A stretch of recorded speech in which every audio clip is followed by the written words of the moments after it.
It doesn't take much effort. Like, people just want to talk about different things of whatever the hot button issues are. And I brought Mike on here because Mike works in the medical field, as well as being a very talented stand-up, but he works in the medical field, so we can talk about the Rona and actually having somebody with an educated opinion. I know it's very uncomfortable on your Facebook threads and everything when someone that actually can speak with like experience. Yeah, for sure. And whatever he does want to talk about, we're going to talk about. Whatever he doesn't, we're going to jump right over. Yeah, thanks for having me on, man. You're actually the first person to ask me on a podcast. Really? In a long time. To talk specifically about this. So medical stuff. I'm all for it. I mean, the way you pitched it, I was like, oh, this is interesting. Someone doesn't want me on a podcast just to talk shit or shoot the shit. He wants to talk about something specific. Well, no, we'll do that too, because I can talk about anything. Yeah, but cool. like, this is like a really big issue where everyone has this.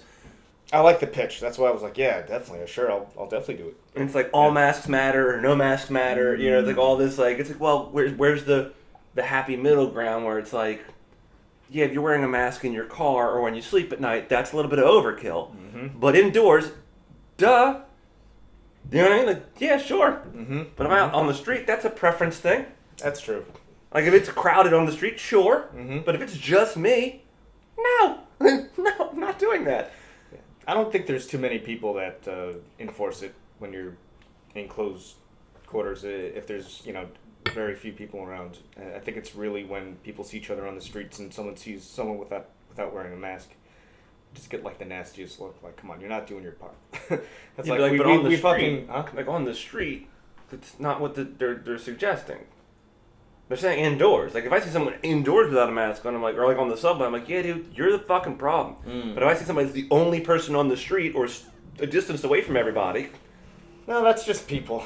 Yeah, I mean, you can give me a dirty look if you want. That's just people. But I'm following what. Yeah. Like, if you could tell, you're an educated professional. If you could tell me that, like, the mask outside, if no one's around, is somehow helping and convince me, my mind can be changed. Well, I see if you're keeping your distance outside. It's just about optics and virtue signaling at that point. And that's cool, because I don't need people to know that I'm a good person. I just need to be doing the right thing. Exactly. So you can hate on me all you want, but I'm going to do what the medical professionals are telling me is the requirements I need to do to be a productive, contributing member of this society. And that was such a shit show in April or March rather, when the CDC kept putting out information and then retracting it for the protocols for the healthcare professionals to take care of people.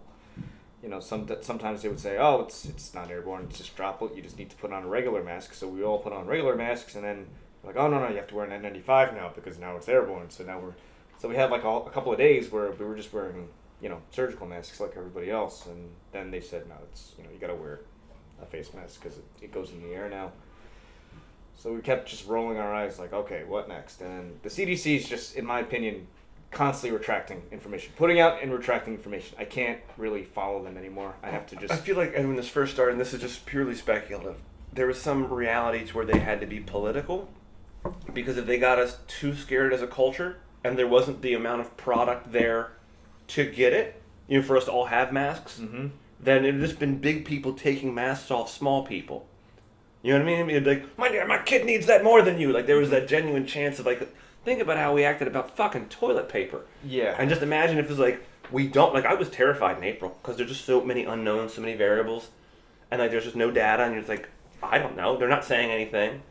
In New York, they still won't tell us. Now that's an interesting angle, because I wasn't necessarily thinking about you guys, but the masks. There's a mask depletion. I wasn't thinking about that because we didn't have any mask depletions where we were at the time. They were having us recycle our masks every now and then.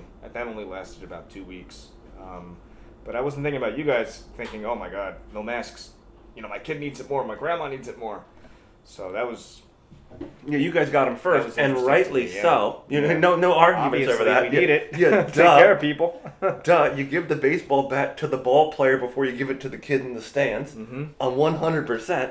But I was just trying to think like how the average person would respond if like they were like, it's fully airborne, it's in the water, and if you don't have a mask, but there are no masks at the stores, Can you imagine the hysteria? People would be going like their neighbor, waiting for their neighbors to come outside. Oh, yeah. To take their masks and shit. For sure. Anybody who wasn't physically confident, I wouldn't leave my house. I'd be sitting at my door with my machete, with my mask in one hand and machete in the other. But also, there was kind of a lockdown, I think, from April to May, right?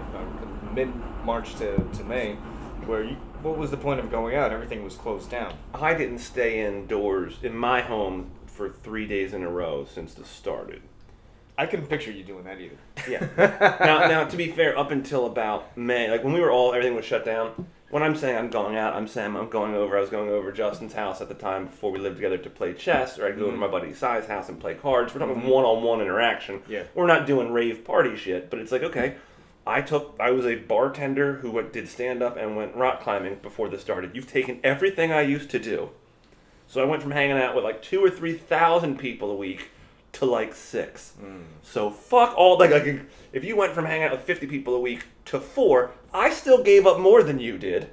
Like, and it's still the same 6 people. You know what I mean? I'm not hanging out with, we're not rotating and shit.